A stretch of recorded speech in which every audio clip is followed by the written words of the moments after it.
பார்ப்போம், படிப்போம்.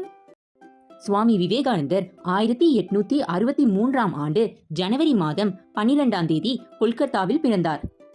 இவரின் பெற்றோர் விஸ்வநாத் தத்தா மற்றும் தாயார் புவனேஸ்வரி தேவி ஆவார். இவரின் இயற்பெயர் நரேந்திரநாத் தத்தா. இவர் கல்வியிலும் விளையாட்டிலும் சிறந்து விளங்கினார். இளமையிலே ஆன்மீகம் மற்றும் தத்துவத்திலும் ஆர்வம் காட்டினார். ராமகிருஷ்ணர் பரமஹம்சரை சந்தித்தது இவர் வாழ்க்கையில் மிகப்பெரிய மாற்றத்தை ஏற்படுத்தியது.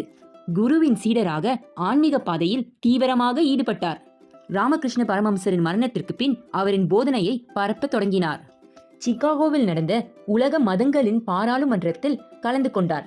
சகோதரிகளே சகோதரர்களே என தொடங்கிய இவரது உரை உலகில் பரவலான பாராட்டை பெற்றது. 1897ஆம் ஆண்டு ராமகிருஷ்ணா மிஷன் மற்றும் ராமகிருஷ்ணா மடம் நிறுவனத்தை நிறுவினார்.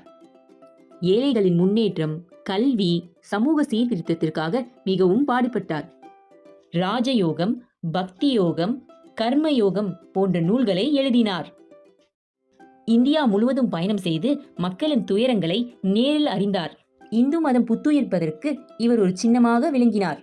1902ஆம் ஆண்டு ஜூலை மாதம் 4ஆம் தேதி பெலூர் மடத்தில் முக்தியடைந்தார்.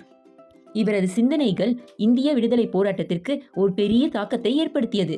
இந்திய பண்பாடு மற்றும் ஆன்மீகத்தின் வெளிப்பாடாக சுவாமி விவேகானந்தர் இன்றும் நினைவு கூறப்படுகிறார். நன்றி. உங்களுக்கு இந்த வீடியோ பிடிச்சிருந்தா லைக், ஷேர், சப்ஸ்கிரைப் பண்ணுங்க. அடுத்த வீடியோல பார்ப்போம்.